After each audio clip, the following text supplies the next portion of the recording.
Hello and welcome to Indie Business Radio for January 19th, 2009. I'm your host, Donna Maria, and you have arrived at the one place where we empower you to enjoy your life, build your business, and have your way. Well, guys, it's the new year, and we have got something new today. We now have a live chat with the radio show. If you're not at the chat room to join, just go to indiebeauty.com, click on radio show, and you're there. It's that easy. You will have to sign in if you're not admitted to the site yet, but I will approve you as quickly as I can. Indiebeauty.com, of course, is the site where guests and friends are invited to connect with members of the Indie Beauty Network. While you're at the site, click on Companies at the top of the page to see all the great products offered by IBN members. You can join their community so you can catch up with their sales and specials. And also, I invite you to visit the photo and video galleries where you can see IBN members and their products on full display.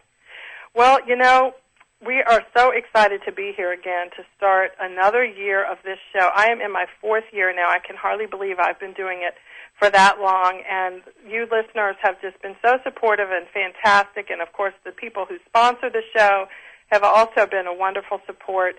And Kevin, the audio guy who is here today, always making things sound good and flow smoothly, I thank him so much. And I've also been very blessed to have so many wonderful guests on this show, and of course today is no exception, to say the least. It's January, and lots of people are thinking about shedding body weight, but have you noticed that some of your favorite magazines are losing weight these days? According to a report released this morning by the Center for Media Research, the Publishers Information Bureau reports that the total number of reported magazine advertising pages in the fourth quarter of 2008 declined over 17% compared to the same period in 2007. For my indie beauties here today, there was a bright spot, that is that ad pages increased for some products, including health and personal care products.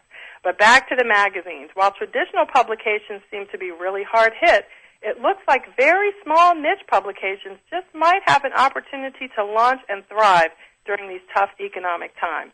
To help us talk about this today and raise some of the issues and answer some questions about the magazine publishing industry in general, and also about how very small niche publications may have an opportunity here, my guest is Rieva Lasonsky.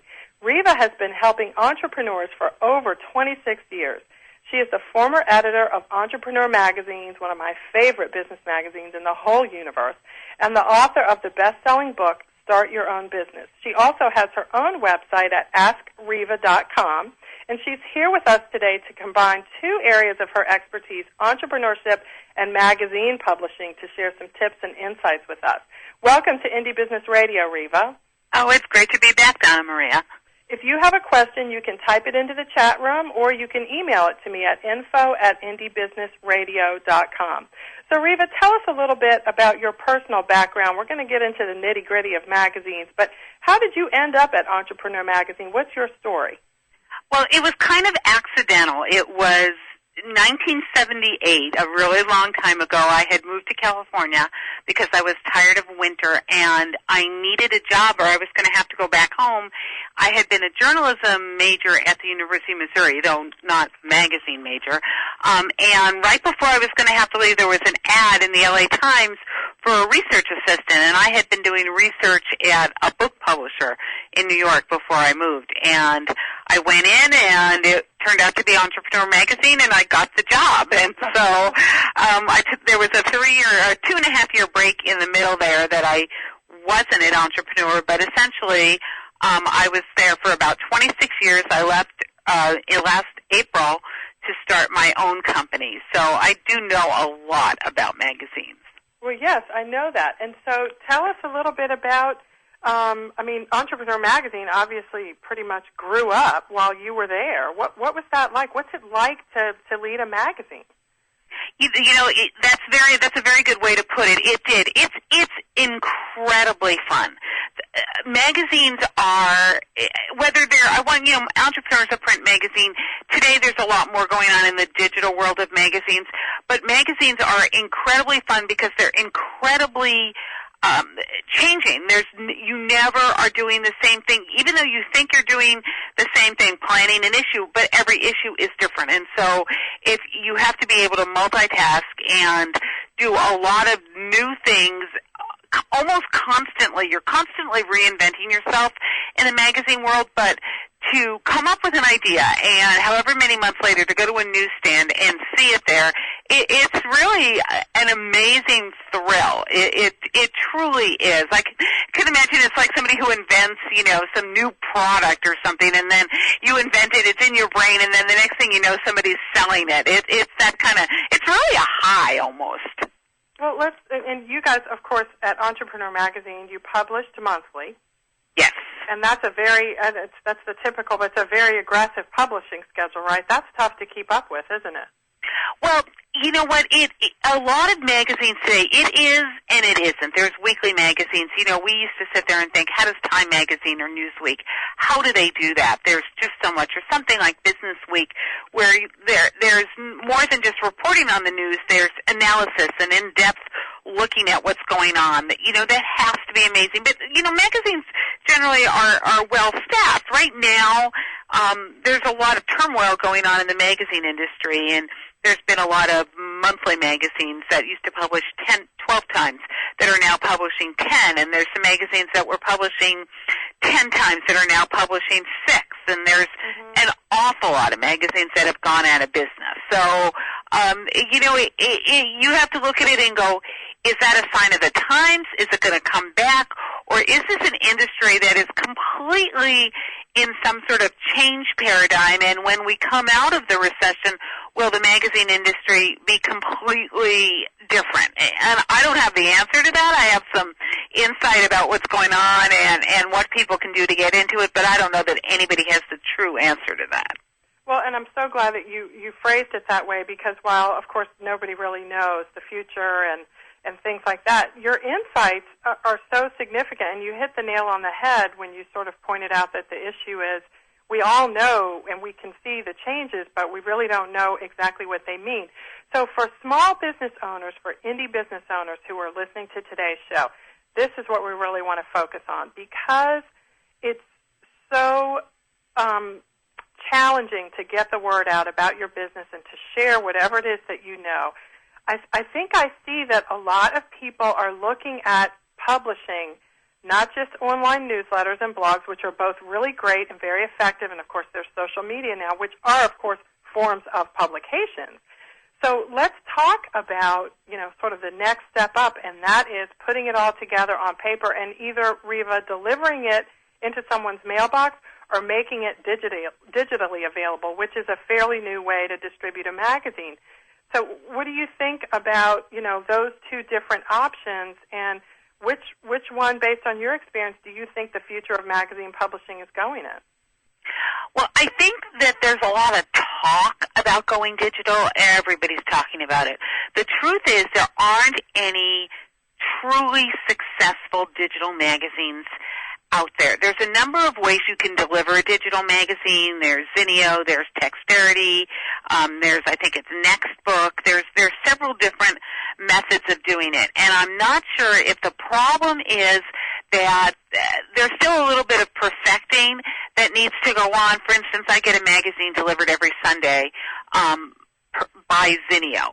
And it downloaded yesterday, but once I opened it, I couldn't negotiate around the pages. There's other magazines where I started getting my hometown newspaper, the LA Times, has started delivering me sort of an actual issue digitally, and I find it extremely clunky to use. So I looked at it for 2 days, and then I said, forget it. I'd rather just go online and negotiate around the link. So I think that before someone can do a truly digital magazine, we're going to have to perfect the technology just a little bit more.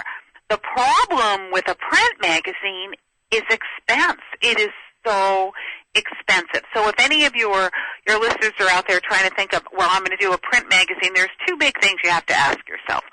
One, you have to, for print, let's say print, you have to buy paper, you have to buy ink, you have to get it delivered. It's expensive to get delivered on a national basis, so you have to think of all that money that's going to cost you to be able to do that. And then the only way that you can make money back in print, The only way you don't make it with subscribers or readers is by selling advertising. And so that's the balance there. Can you sell enough advertising to make money on what the print is going to cost you? I think 3 years from now, 4 years from now, this digital issue will be solved a lot. And so then the question digitally as well as print comes down to the same issue of how do you get readers. And truthfully, I think it's easier to get readers than it is to get advertisers. So specifically in the niches, because, hopefully if you're in the niche, you have networks like yours, you know where people are who are of like-mindedness, and so it's easier to drum up readership. It's just hard to get somebody to pony up money to buy the ads. Yeah, and even if you find them, do you find that, what's your experience with readers and advertising? I mean, what's a decent balance in a magazine? Considering that every reader pretty much knows that a magazine doesn't get published unless it has sponsors. They know that. But what kind of balance in general do you, in your experience, do they expect to see? They don't want to open it up and see, 95%, advertising and a couple of good articles. Exactly. There's actually rules about this. In order to be designated as a magazine, which eventually, once you do it as a print magazine, you qualify for a special mailing rate. You're not mailing it first class, and you're not mailing it bulk rate. It's called second class, and it's cheaper than first and more expensive, obviously, than bulk. In order to qualify for that, you have to have at least you can't have more than 70-something% ads in your magazine. That's to stop somebody from sort of taking advantage of the mailing rate. In the heyday, when you look back to the year 2000, before the dot-com bubble burst, and you look at some business magazines, things like that are no longer around, Industry Standard, Fast Company, which is around, was like this. Magazines were close to that. They were 68% advertising, as 30-something% editorial. I think people don't like that. I think in general, it used to be healthy to say you had 60% advertising and 40% editorial. Today, pick up a magazine. Yeah, you're going to be hard-pressed to find that because the advertisers have gone away. I think to help a reader out, if you can be in that 60-40, 60 advertising if you do that 40% editorial really well. Otherwise, I think you have to be closer to that almost 50-50, and today a lot of magazines can't hit that 50-50 either. There's, it's all about the advertisers. And I think it's a matter of making sure that you guarantee that you are delivering actionable, useful information to the reader. Because if you're not, it's easy to cancel a magazine and they'll just go away. Right. They won't come back. They won't renew, or they'll cancel their subscription in the middle. And if they do that, you have to give them their money back. Right.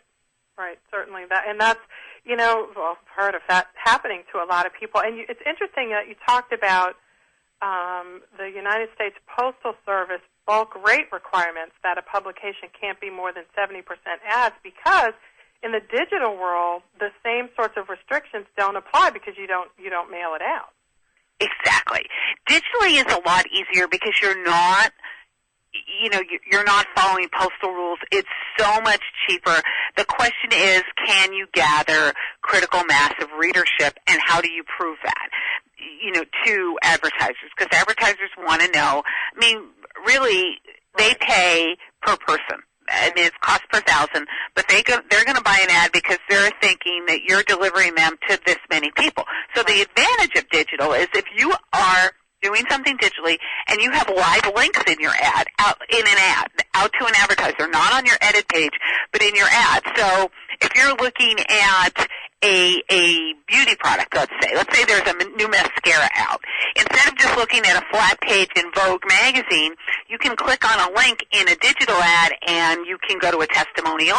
You can go to, somebody saying why this product is better, whether it's a scientist or a marketer. You can go to a demonstration video, and that's all trackable. So the beauty of digital is it's much more trackable and it's much more interactive, which is, I think we're headed in that direction. Yeah. There are, however, and, I'm one of them. There are certain things I would not mind at all reading digitally, but there are certain things I want to carry it around with me. I happen to love magazines, and I love to read, and if I'm sitting on an airplane or, sitting at a coffee shop waiting for an appointment or something, it's nice to reach into my tote bag and pull out a magazine. Right. That is a nice feeling, and I remember reading not too long ago a digital publication that I enjoy, some conversation in a chat room about, I wish I could get this in my hands without having to use up all my printer ink to print it out. Yes. Yes. Yeah, and that was it's a source of frustration for that particular person. But couldn't a digital magazine publisher make the print version available for the cost of mailing it to someone if they really wanted it? It's so expensive, what they call the make-ready. Uh-huh. So to start the press, once you get the press started and start churning out the copies, actually there's economies of scale, right. but it costs so much money to load it up first that you really can't do that. You have to have a really pretty good circulation base to print that out to begin with. So, I think you're coming to, I talked to my niece once about it. She's 16 now, but a couple of years ago, I kept giving her, I think I was the kiss of death. I kept giving her subscriptions to teen magazines that kept going out of business. And they kept saying... I remember that, Rieva. That was a funny time. But we're going to have to take our first break. We want to hear about this story about your niece and ask you some more questions. Don't touch that mouse. We'll be right back. This is Indie Business Radio with Rieva Lasonsky. Be right back.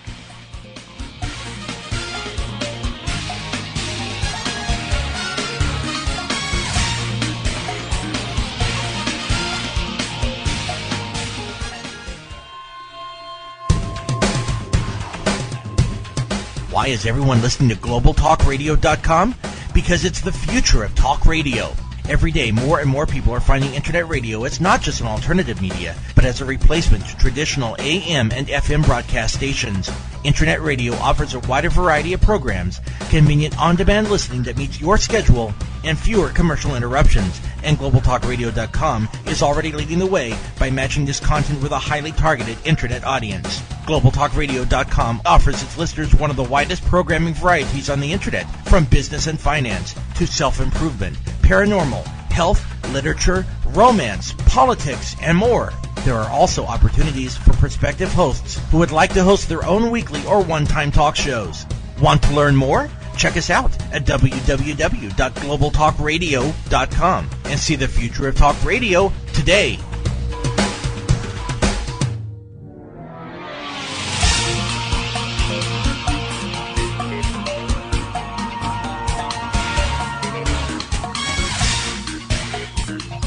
Welcome back to Indie Business Radio. We're here with Rieva Lasonsky, the former publisher of Entrepreneur Magazine, and she is bringing out all her tips and insights about the publishing industry. So if you are thinking about launching your own magazine, you have come to the best place to get the insider information.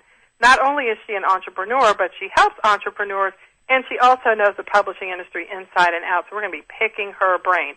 Rieva, before we took a break, you were telling us about your experience with your niece and all the teen magazines that kept going out of business. Please finish that. So I just kept giving her subscription, and these magazines go out of business, and they always said, well, it's their teenage girls, we're going to get them online. So I would say to her, Danielle, you're going to look at that online, and she said, no. And she's online all the time, so it's not like she's not an online person. So I finally said to her, why not? And she said, with this kind of magazine, I want to look at a picture, and if I see a shirt I want to rip it out and show it to my mom and show it to my friends and take it to the mall. Mm-hmm. And I want to do stuff with it. I don't want to just look at a screen on, something on a page. And I said, well, you can always print out the page and that. And and then she went into her environmental little spiel. She's very environmentally conscious, as so much of that, that age group is. And so you know what? A lot of the ones that announced we're going to go online only, they completely folded. Teen People, L Girl, they were going to go online, and then they really didn't. So it's really a question of, I think it's timing. I think that digitally we're just a little bit ahead of the curve right now, and it is such a bad time for advertising that we have to wait and see how it's all gonna fall out. I do think people will be going online for more information. The question, and it's interesting, Donna Maria, because you told me you had some experience. The question really is, if you have a magazine, a niche publication in your industry, is there an advantage to being printed other than you can distribute it at trade shows? And advertisers like that. They like that extra distribution they get being distributed at a like-minded trade show. Mm-hmm. And other places where you might go, or even if you have people that are featured in the magazine, if you give them copies, right, then they can take them and distribute them. Yes, but that's a smaller distribution. They really like it if you go to a trade show and, all of a sudden there's a ton of, hundreds of people, thousands of people coming through a door all picking up a magazine. We used to, when I was at Entrepreneur, we used to have a relationship with eBay, and when I would go to eBay Live, we'd have distribution of the magazine. So that's eBay Live, the biggest show I think I was at. There were 15,000 people through there. Mm-hmm. So that's a lot of extra people looking at, somebody's ad. Right, and you still, of course, have to print them out. Yes, and you have to print them out. So let's talk a little bit more about thank you. Rieva just chatted some really great resources for those of you who are in the chat room for magazine information. Make sure you check that out. Rieva, let's talk then about digital and how, you mentioned one drawback to digital, and that is that it's just not technologically there yet. However, are there some benefits to digital? Not the least of which is if you can start doing it early and get a following, then when the technology is perfected, you're there. Absolutely. I would not discourage anybody right now from starting a digital magazine. It's cheap. It is so cheap. Even the big guys, the companies that I mentioned earlier, Zinio, Texterity, Next Books, and one of the people in the chat room said they talked to somebody called issue.com, right. ISSUU. It's really cheap to do digital. It's you design, it's the cost of designing the page, getting the editorial, converting it, which is really nothing. Sometimes it's pushing of a button. Yeah, and then do all that for you. They usually convert, usually a PDF or whatever, they convert it for you. And then they upload it, and we were getting quotes of like $1,200, which, compared to printing a page, that's really, really inexpensive. Yeah. So, and that was for a big magazine. So for a smaller magazine, I'm sure it's even less. So it's very cost effective to do that. So I would say it's a great time to experiment with that, to create a magazine, to try to gather an audience, perfect what you're doing, the design, get your editorial balance now, see if you can find some advertisers, start establishing relationships. The whole key in this business is all about the establishing of relationships. You as the publisher with your readers, you as the publisher with your advertisers and your marketers, and trying to make it so it's really one solid triangle where you're the connecting point, where you're connecting the readers with the advertisers, and everybody looks at you as the person to come to make this happen. The readers come to you for information, the advertisers come to you to reach the people, and it all pours in. And I think it's a good time to play and to start. You have to make sure that you're not too niche. You want to be able to have some critical mass of readership, and I don't mean mass, and I'm not talking hundreds of thousands of readers, because, you're a very niche industry, but you want to have more than, several dozen people reading your publication. Well, and it's an interesting point, too. I want to talk about that and pick up on that, because the scrapbooking industry is a niche, but they've managed to cross over in a lot of different ways, and there's a lot of scrapbooking magazines, both print and digital. But Lisa in the chat room has a comment saying that the tough part of distributing a digital magazine is managing the online subscriptions. Has that been your experience when you researched it as well? Not for at Entrepreneur, they actually did do something in digital. It's not that hard if you're established because you have a circulation system in place. And if you talk to one of the players, the Zinnios, the Texterities, the Nextbooks, they'll help you do that. It's a matter of collecting, obviously you have to collect money, and you have to serve your magazine, send it out, and then if somebody cancels, and everybody starts at a different time. So that's really, so if I subscribe in January and you would subscribe in April, I'm up in December, you're up in March, and that's the hardest part, that there's a lot of companies out there that manage other companies' circulation, which is, the readers of a magazine are called its circulation. Or like I said, I would talk to one of these companies and say, I've got a problem and I want to know, how to do this. One of the keys, if any of the listeners are out there serious about starting a magazine, if you are west of the Mississippi, I am on the board of an association called the WPA. It's one of the links that I chatted in there, and we're having a trade show in Los Angeles in April. The exact date escapes me, but you can go to WPA online, -online.org and find out. And there's a lot of we do classes. I mean, there's a lot of classes there in starting a magazine, running a magazine, what to do, and there's also a lot of exhibitors there who, Texterity is always there, and they're there who can help you answer your questions. If you are not west of the Mississippi, there's a company called Folio, which is also one of the things I linked, and they have a show coming up this March in Chicago.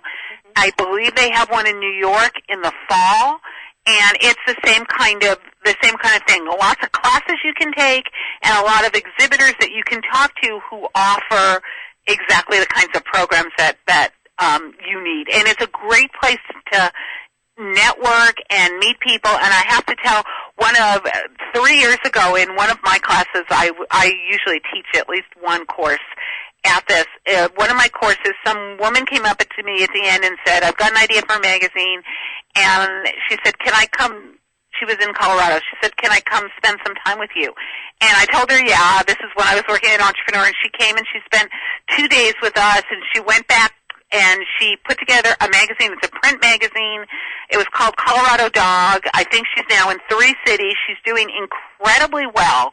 And so it's still possible. She started a print magazine. It's still possible. Mm-hmm.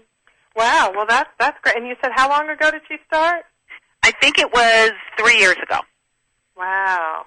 See, when it comes to print, there's 2 different ways to do print. And this is important. There's what's called consumer, which is what you see. You're selling subscriptions to people. It's on the newsstand. People are actually buying money. So even a business magazine is a consumer magazine when that's how it gets readers. Then there's what's called a trade magazine or a business magazine, which is the confusion. And that's they can charge for subscriptions, but generally what they do is they are so targeted that they are in a niche industry, and they send the magazine to free. It could be members of a trade association. It could be you just sign up because you're interested in this topic, and then they amass their circulation that way, so it's mailed to you every month, and then they go to an advertiser and say, we have, 200,000 people who are completely interested in this topic. You'll want to make sure your ad is here. And they're very successful as well. One is not necessarily better than the other than you don't have to mail to get people to sign up and pay money. So you're losing the subscription revenue, but generally on subscription revenue, you break even at best. Mm-hmm, mm-hmm. Wow, it's really, and that's the thing, too. I'm wondering if the digital companies will also see revenue opportunity in actually managing the subscriptions. Exactly. I think that part of it at one point, if you have more and more people starting digital magazines, either the digital companies will do it or there will be companies that crop up that serve that very market. Yeah, I would imagine that the online newsletter publishing industry would be perfect for that because that's what they do. Exactly. So you know what? You may contact somebody who serves that market and see if the only thing holding you back is the managing of the online subscriptions. there are people out there who can do it for you. So I just got, because I am a subscriber to Folio Magazine, which is the magazine of magazines, and it's free. It's free to people in the magazine industry. I just got my annual supplier's handbook, and I left it at home, and I'm at the office. But it has tons of magazine suppliers listed in it who are interested in stuff like that. So if you're looking for this, I would go to foliomag.com and sign up for a subscription, see if you can get a copy of the 2009 supplier handbook, because it is loaded with information. Yeah, that's a really good tip. I'm just chuckling to myself saying that, well, we're all in magazine publishing industry too now that we know you. But what's funny is, those online newsletter publications, actually, now that I'm thinking about it, it's kind of surprising to me that none of them have tried to transition over into this. At least there may be some beta programs I don't know about, but it's interesting to me because they have all these templates set up, and they know how to manage a subscriber base and make it easy for you to subscribe somebody and for people to unsubscribe. So, I guess just connecting those dots together, the e-commerce with the refund mechanism and the you're in, you're out email address seems to be like one of the biggest challenges there. So that's a really good point that Lisa in the chat room pointed out there. And that's a big part of it, because there's so many people, right, Rieva? I mean, you can probably easily find somebody to write for you or to make a contribution. Yes, there are. There are freelancers who want to get paid, and there are people who are just breaking in to the industry. I mean, you have to be careful here, because as a publisher, all you have is your credibility.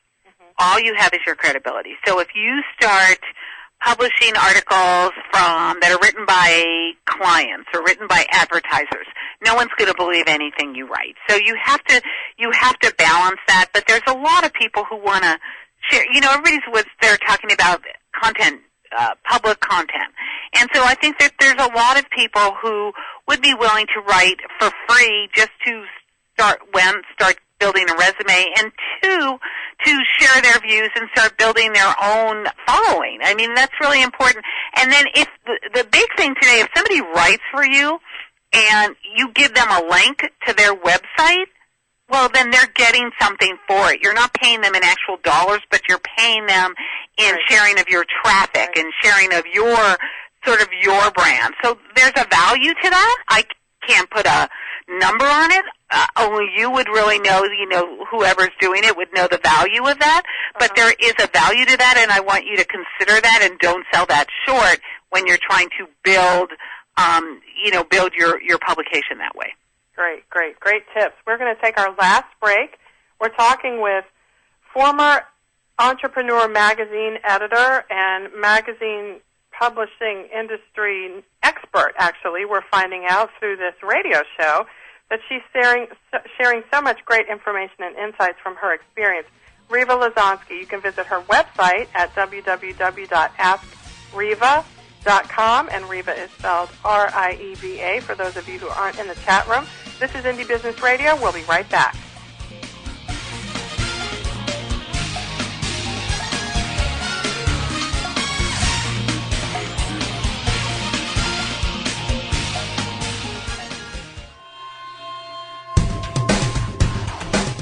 Want to stay on top of what's new in the radio industry? Sign up for a free subscription to the Future of Talk Radio, available exclusively to listeners of globaltalkradio.com, and find out what's new in the world of online radio.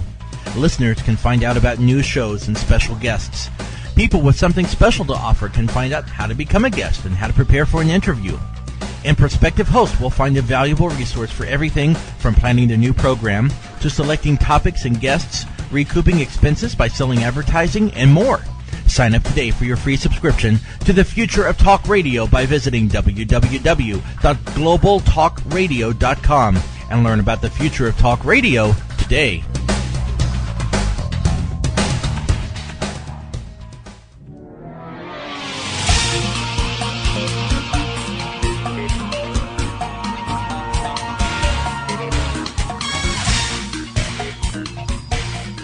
welcome back to the final segment of today's Indie Business Radio Show. We're talking with Rieva Lasonsky, former publisher of Entrepreneur Magazine, former editor of Entrepreneur Magazine, and we are also in the chat room with Debbie Chialtis of Soapy Love, who just launched her digital magazine a few weeks ago.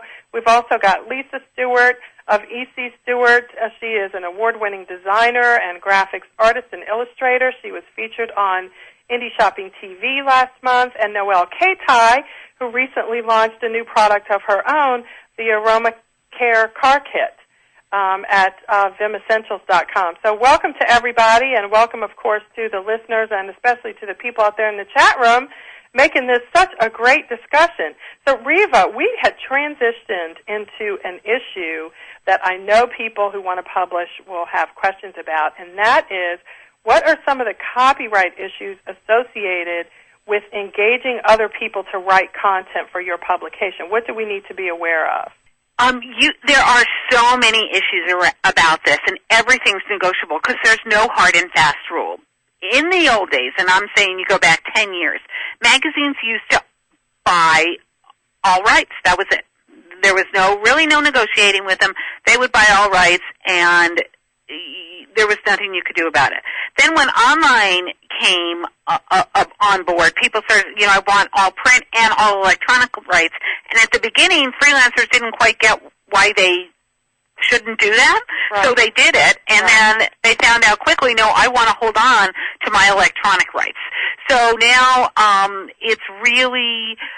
It's the fine balancing act. Generally, the more well-known the freelancer, the more they own and the less the publication gets to own. Right. So you really need to iron this out in a contract. Now, the way you can do it, going into the break, you said, what if I want to do a best of?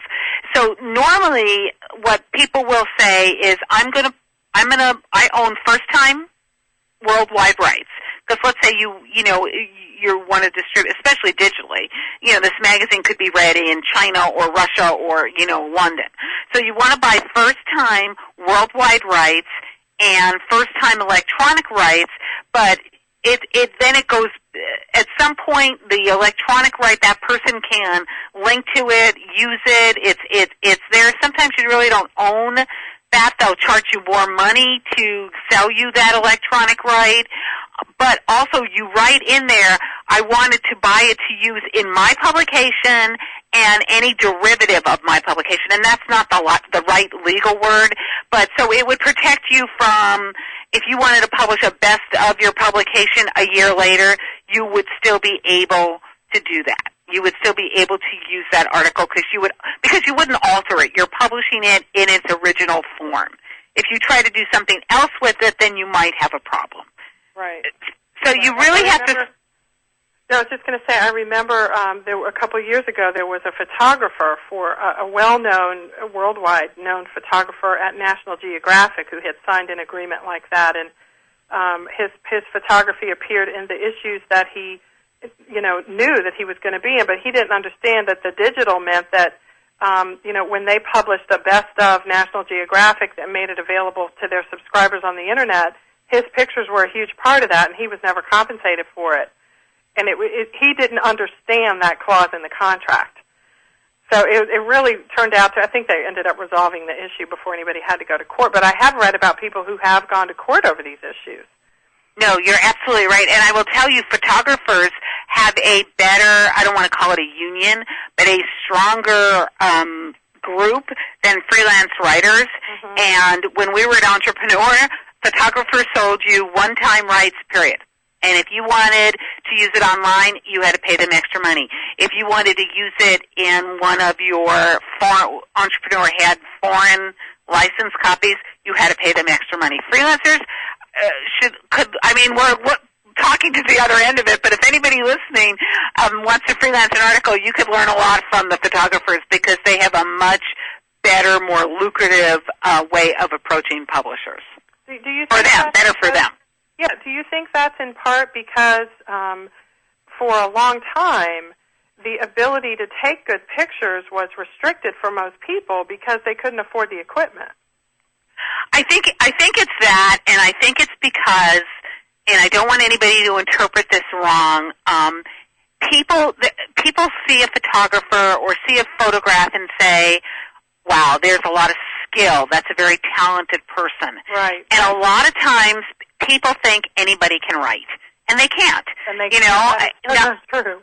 But a lot of people think, oh, anybody can write. I have a computer. I have a dictionary. I can write. And so I think a lot of it is devaluing the skill and talent that it takes to put together an article, or, and there's, I don't want to go into a journalism discussion here, but people have different skills even in the skill set of writing. There are things that I'm very good at writing and things that I'm not very good at writing. And so it's really much more of a talent and a skill than people believe, but I think that's why. I think people just value the picture more than the words. Well, and that's not going to change unless the writers' industry gets together and decides that it should change. Right.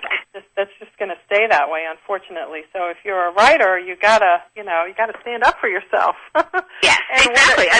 Yeah.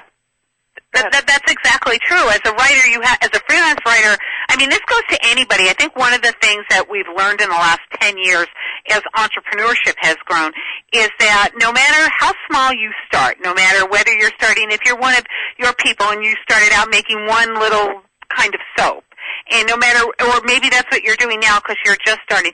No matter how small you start, you have to value what you do and value your contribution and understand that it's a business. Even if you think you're starting it as a hobby, take it from that and go, this could be a business one day, so I'm going to operate it right now from the get-go as a business, and then you'll just be better protected and better positioned later on as you try to grow. Right. Well, let's talk about that, too, because that sort of broadens a little bit out from the magazine publishing industry, but certainly a lot of people that listen to Indie Business Radio are in that position. They're strapped for cash. They're starting a business these days, sometimes because they feel like they have to, and they're trying to figure out all of these different pieces that have to fit together. And you're talking about running it like a business, and they don't even know what that means. So can you share, the top 5 places to start when you're saying, there's a list of 1 million things. What are the big things in your experience that you've got to really get ahead of the curve in when you first get started?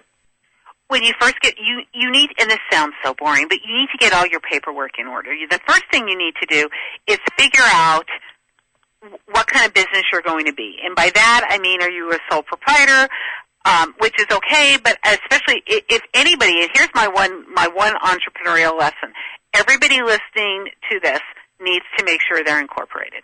Mm-hmm. I personally believe, I don't care what you do, everybody should be incorporated. It doesn't cost a lot of money today. You can go to places like Company Corporation or LegalZoom, or go online to your state and they'll send you some paperwork. But everybody needs to incorporate because everybody in America wants to sue somebody. And if you're making a product that could possibly cause somebody, even if it didn't, but cause them to say that you gave them a rash, they can sue you. So you just don't want to go there. So what the corporation does is separate your personal assets from your business assets. Right. So you have to get incorporated. So that's the one thing. Then you have to come up with a name and what's your distribution method and what are you going to sell and how much are you going to price your products at. And a lot of people mistakenly think when they get started in business that it's all about the sales. Well, it's not. It's all about the profit. It doesn't matter how much money you make if it costs you almost as much money or more money than that to make it. It's how much you bring in after. It's after, your sales minus your cost of goods roughly equals what your profit is. And that's really what you need to concentrate on.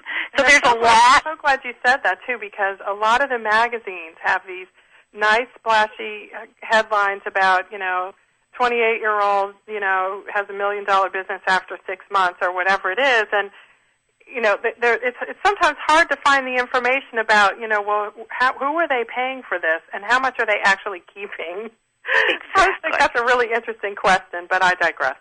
No, but you're absolutely right. So that is key. So there's a lot of questions, and it can be very overwhelming. So we're very lucky that there are several places that you can go to get free or very low-cost assistance. Right. One, go to SCORE. Mm-hmm. they used to be called the Service Corps of Retired Executives. Now they just sort of call themselves SCORE. They're funded by the government through the Small Business Administration. They have experts they'll match you up with someone who has an answer to your question. So, and then there's a lot of information on SCORE's website. Go to your local Small Business Development Center. This is also funded by the government. These are great people. They're often on college campuses. If you want to look for your local SCORE office, or the easiest place to go is SBA. Here, I'll type it too. Is SBA.gov. Right. And once you're there, you can find out where SCORE offices are, where your local small business development centers are, and they can help you do business plans and marketing plans and you know, tell you, well, LLC has this advantage over a subchapter S or whatever it is. They can really help you. The SBA also, I have been fairly disappointed in the SBA for the last few years, but I'm hearing awesome things coming out of Washington. The people I'm talking to, people I know who've worked at the SBA forever, are saying that they're getting excited again because they think it's going to be just energized and revitalized. And President-elect Obama is talking about making the SBA a cabinet-level position again, which is what President Clinton did and President Bush undid. So I know that there's a lot of interest in part of the economic recovery plan is going to go to small businesses. So use these resources. They can help you do any of that stuff. Also, one of the places that I write for, allbusiness.com, they have just thousands of pages of content up about starting a business and running a business and growing a business and the things you need to look out for. And it's obviously all the content is free. So it's a great resource to go to find almost every answer you need in general about running a business. Good. Those are some really great tips. I'm glad to hear what you're hearing out of Washington is similar to some of the things that I've been hearing, but you know, the proof is in the pudding, and I think that yes. I think where we are today as a nation is very different from where we have been. Having a business is almost a civil rights issue now because, and I don't know if that's too strong a position, but I think it's true because the fact of the matter is that jobs are great if you can get one, and if you can get one that you enjoy, it's even better.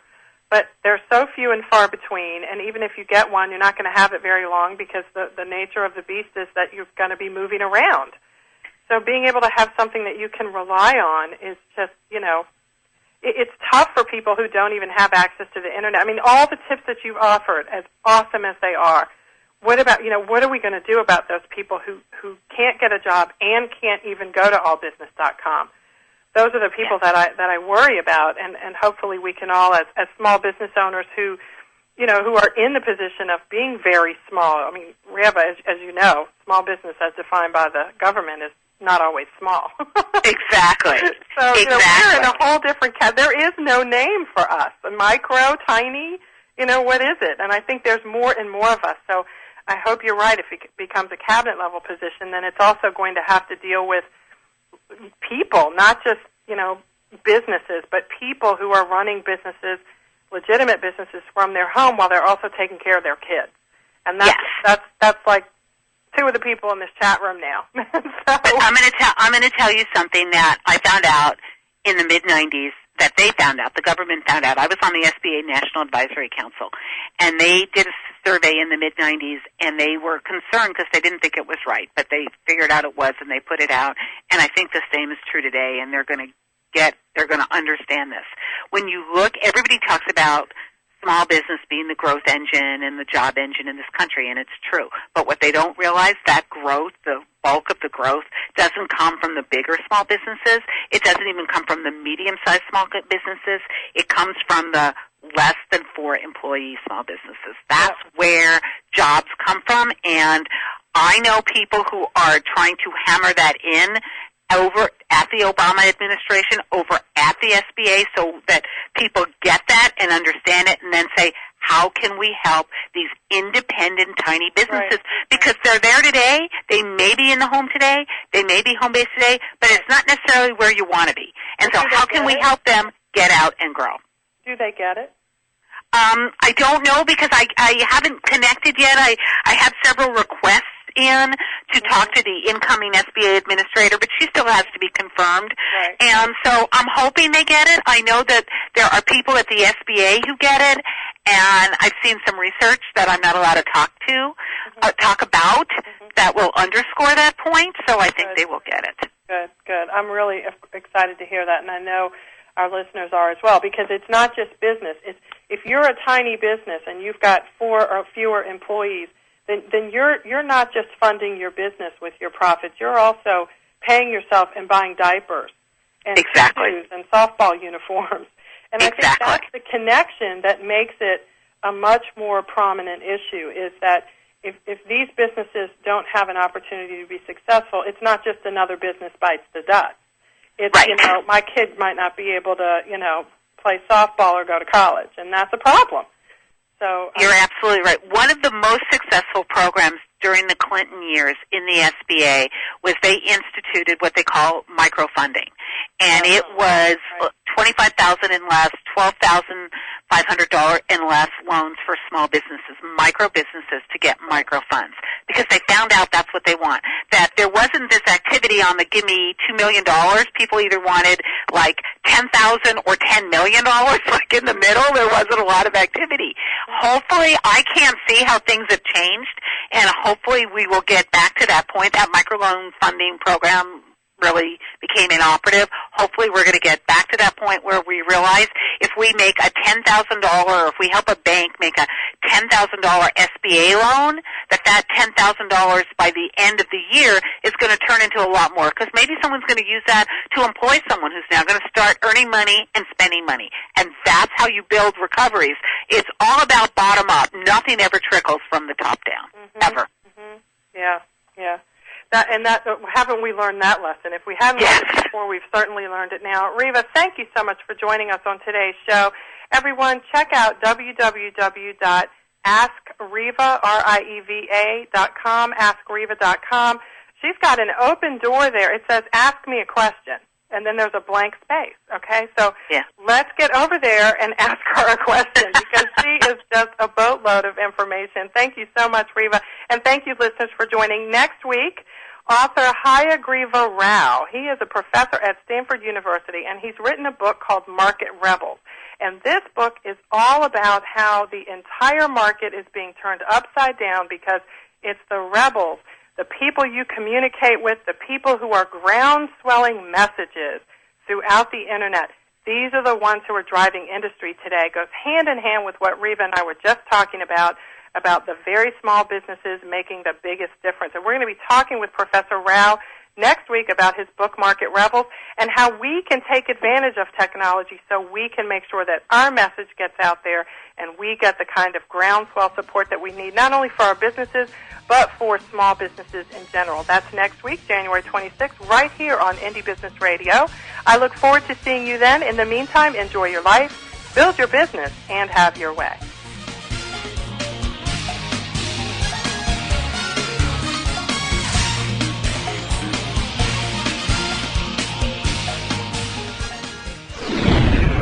You're listening to GlobalTalkRadio.com.